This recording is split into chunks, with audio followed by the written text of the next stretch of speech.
দেখো, skin care শুধু করে গেলেই কিন্তু হলো না, তার সাথে আমাদের খেয়াল রাখতে হবে আমাদের স্কিনের ডেড সেলগুলো ঠিকমতো রিমুভ হচ্ছে কিনা। অনেকেরই ধারণা যে ফেসের হেয়ার রিমুভ করলে সেটা নাকি পরে আরও বড় হয়ে যায়। সেটা কিন্তু একদমই ভুল। আমি কিন্তু 15 দিন পর পরই ফেসের হেয়ার রিমুভ করি। আর আমি যদি 1-2 মাসও আমার ফেসের হেয়ার রিমুভ না করি, আমাদের ফেসের হেয়ারের গ্রোথ যতটুকু ততটুকুই হবে, না এর থেকে কম না এর থেকে বেশি। ফেসের হেয়ার রিমুভ করার জন্য কিন্তু আমাদের ফেস থেকে অনেক ডেড সেল রিমুভ হয়, তার সাথে আমরা যে প্রপার স্কিন কেয়ার করি সেটা কিন্তু অ্যাবজর্ব হয় ভালো মতো স্কিনে। আর আমরা যখন মেকআপ করি অনেক সময় দেখা যায় এই ফেসের হেয়ারের জন্য কিন্তু মেকআপ ঠিকঠাক বসতে চায় না।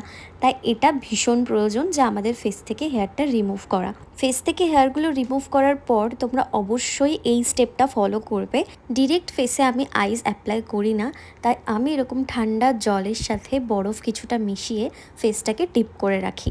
এই স্টেপটা তোমরা ফলো করবে 10 মিনিটের জন্য। তারপর একটু টোনার অ্যাপ্লাই করে নেবে। আর যেহেতু আমি দিনের বেলা ফেসের হেয়ারটা রিমুভ করেছি, তাই আমি এখন সানস্ক্রিন অ্যাপ্লাই করব।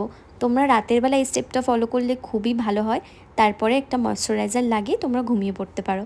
এখন আমার স্কিনটা কিন্তু অনেকটা ফ্রেশ লাগছে। এরকম আরও টিপস পেতে গেলে আমাকে কিন্তু এক্ষুনি ফলো করো।